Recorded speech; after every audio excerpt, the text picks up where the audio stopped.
ओम शांति। मेरे शरीर का नाम मीनाक्षी है और मैं यूपी गाजियाबाद की रहने वाली हूँ। ज्ञान से जुड़े मुझे 2 साल हो गए हैं। वैसे तो बाबा के साथ के बहुत ही प्यारे और सुंदर अनुभव है जो बाबा कराता है, लेकिन मैं आपसे उन अनुभवों को शेयर करना चाहूंगी जिनकी वजह से मेरा लाइफ को देखने का नजरिया ही चेंज हो गया।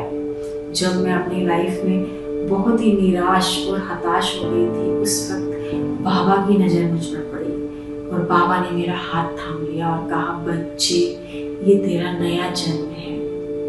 पास्ट को फुल स्टॉप लगाओ और आगे बढ़ जाओ। बाबा का दिया हुआ ये नया जन्म बाबा की सेवा अर्थ ही लगे, यही मेरे जीवन का लक्ष्य है। शुक्रिया बाबा, शुक्रिया। ओम शांति।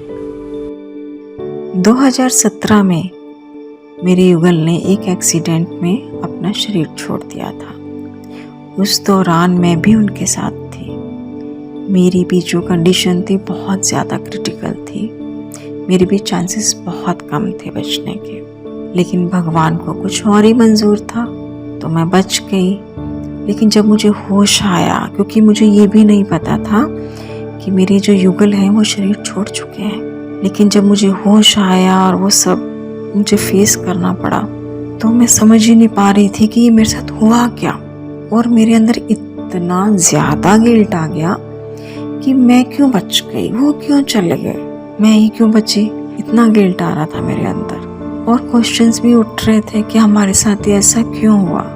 और ये जो क्वेश्चन उठ रहे थे ये उठने स्वाभाविक भी थे, क्योंकि जो मेरे युगल थे वो बहुत ही ज़्यादा आध्यात्मिक और पूजा पाठी थे और दान पुण्य करने में सबसे आगे। मंदिर में बजरंगबली जी की बड़ी मूर्ति लगवानी हो, साईं बाबा जी के भंडारे कराने हो, दूसरों की मदद के लिए सबसे आगे। तो इसलिए मुझे लग रहा था कि हमारे साथ ये ऐसा क्यों हुआ, भगवान अच्छे इंसानों के साथ ये ऐसा क्यों करता है। यही बातें चल रही थी मेरे अंदर। तो इन सब बातों को लेके मैं बहुत ही ज़्यादा परेशान रहने लगी। इतनी ज़्यादा परेशान रहने लगी कि मेरी मानसिक स्थिति जो थी वो बहुत ज़्यादा बिगड़ने लगी। डिप्रेशन में आ गई मैं। फिर मेरा काफ़ी ट्रीटमेंट भी चला और घर वालों ने वही सब की, क्योंकि मन बहुत ज़्यादा शांत था, शांत ही नहीं हो रही थी मैं। कई बार बहुत ही ज़्यादा पैनिक हो जाती थी। तो सब ने सोचा कि चलो हवन कराते हैं, किसी अच्छे पंडित को दिखाते हैं, इसका मन शांत हो। हर तरह की कोशिश की गई कि मैं इस हादसे से और इस चीज़ों से बाहर निकलूं, मतलब, पर ऐसा कुछ भी नहीं हुआ। मेरा मन जो था वो शांत नहीं हो रहा था बिल्कुल भी। उसी दौरान एक बार मैं शिवानी दीदी की क्लास आ रही थी तो मैं देख रही थी। मुझे कुछ खास इंटरेस्ट नहीं था, बस चल रही है मैं देख रही। लेकिन उसमें जब शिवानी सिस्टर ये बोल रहे थे कि आत्मा क्या है, हम सब एक्टर हैं, अपना अपना रोल प्ले कर रहे हैं, और आत्मा का क्या है, वो क्या करती है, ड्रेस और एड्रेस ही तो चेंज करती है। जैसे हम इस घर में सोए हैं रात को, जो हमारी नींद खुली है वो दूसरे घर में जाके खुली है। तो इस तरह की जो बातें थी वो मुझे टच कर रही थी। तो मुझे मतलब अच्छा लग रहा था, सुनने में अच्छा लग रहा था। तो फिर मैंने उनकी क्लासेस जो थी सुनने स्टार्ट की। फिर साथ साथ उषा दीदी की क्लासेस भी आती थी, वो भी सुनने लगी। तो जो मेरा मन था ना वो थोड़ा सा शांत हुआ।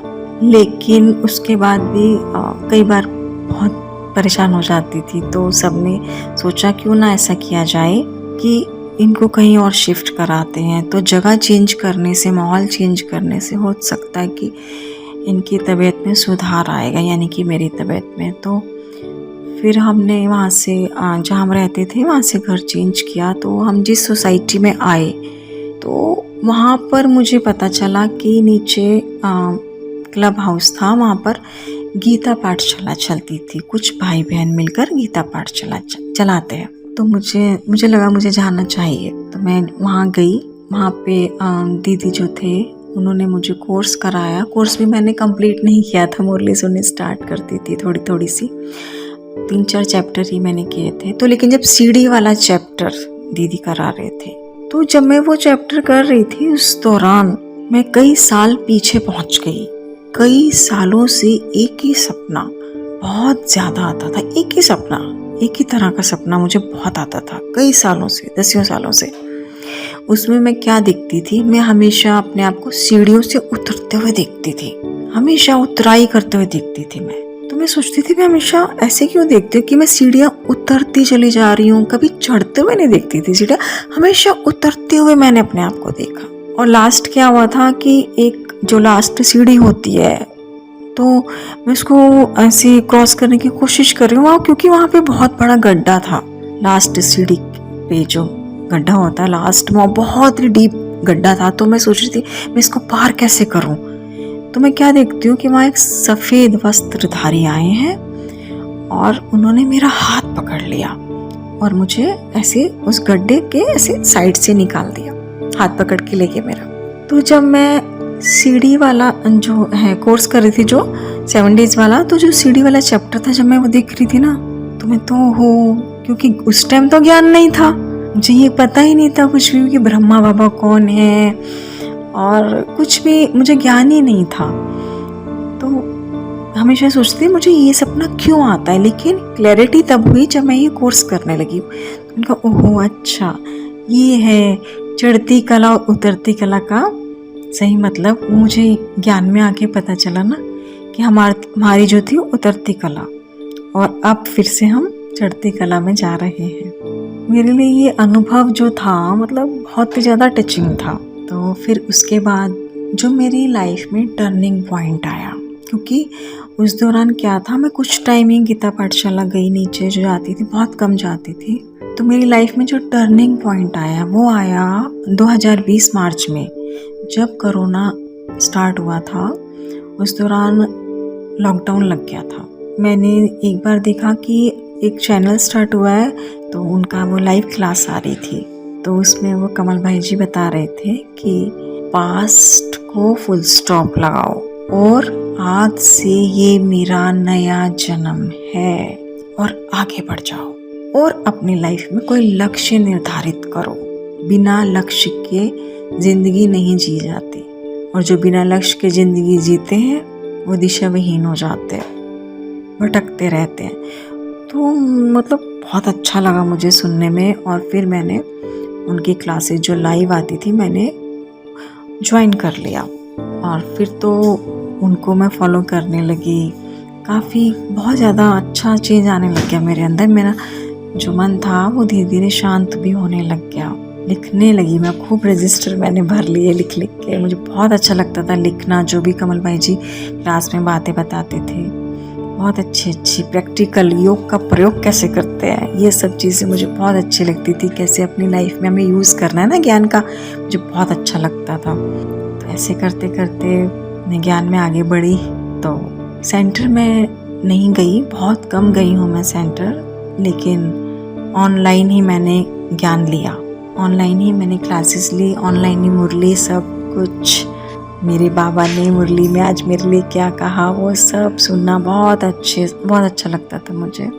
दूसरा अनुभव मेरा ये है कि अभी अप्रैल में मुझे कोविड हो गया था। मुझे बहुत तेज़ फीवर था, बहुत ही तेज़ फीवर था।